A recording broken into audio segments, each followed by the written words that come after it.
वाग्विप्रहस्य पुलुकार चारुदेहा दिव्या तया तदमिदं जगदात्मशक्त्या निशेषदेवगणशक्तिसमूहमूर्त्या सा अंबिकाखिलवदेव महेश पूजां भक्त्या तं सविता सुबानसानं यस्या प्रभावमतुलं भगवाननन्तो ब्रह्माहरश्च नैव वक्तुमलं बलं च सा चण्डिकाखिलजगत्प्रतिपालनाय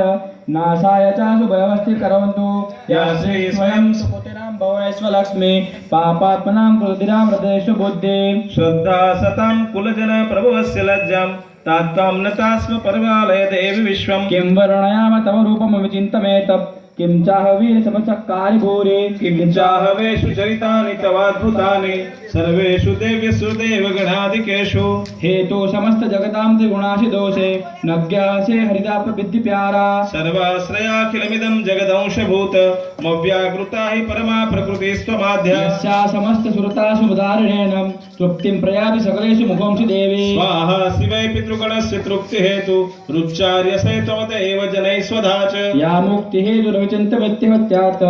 मभ्यस्ते सुहृदेतवसारे मोक्षादिभिः मुनिभिः समस्तदोषे विद्यासि सा भगवती परमा हि देवी शब्दात्मिकां सुविलं दुजनिनाथ मुक्तिं दं पाठवस्मानसानं देवी त्रयी भगवती भवभावनाय वार्ता च सर्वजगतां परमार्तिहन्त्री मेधा